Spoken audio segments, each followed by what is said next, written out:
जब मोदी जी नहीं थकते तो इनके दरबारी चिंटू चापलूस कैसे थकते।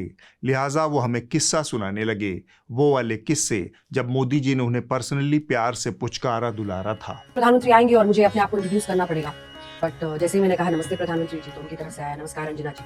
तो एक बात साफ थी कि हमें लग रहा था कि हम उनके बारे में सब कुछ जानते हैं। हम प्रधानमंत्री को देख रहे हैं, उनकी पूरी जीवनी को, कब, किस साल, किस ईस्वी में क्या किया, ये सब हम सोच रहे हैं कि हम जानते हैं उनके बारे में, बट वो भी आपको उतना ही जानते हैं। 10 साल बाद जब मैं नरेंद्र मोदी जी से मिला तो वो सीधा आए और उन्होंने हाथ मिलाकर मुझसे कहा, कैसे हो अशोक। तो मुझे लगा कि आपको याद है अशोक श्रीवास्तव के बारे में, तो मैंने उनसे ऐसे पूछा, आपको याद है? तो उन्होंने बोला, हाँ बिल्कुल अच्छी तरह से याद है, आखिरी बार हम विज्ञान भवन में मिले थे। अब मेरे लिए बहुत ही चौंकाने वाली बात थी कि उनको इतना तक याद था कि हम आखिरी बार कहाँ मिले थे। प्रधानमंत्री जी ने मुझसे कहा कि हाँ भाई सुशांत जी, आपका गला तो बहुत बुरी तरह से बैठा हुआ है।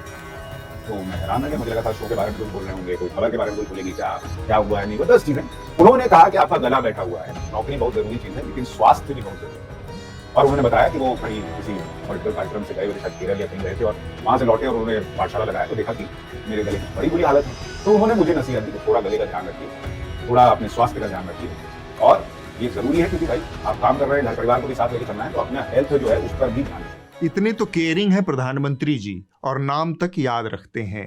जीवन को धन्य होने के लिए इससे ज्यादा क्या चाहिए। इनकी याद प्रधानमंत्री को बनी रही, यह क्या कम है।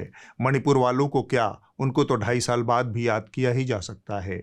वाकई थैंक यू मोदी जी। मुझे क्रेडिट नहीं चाहिए,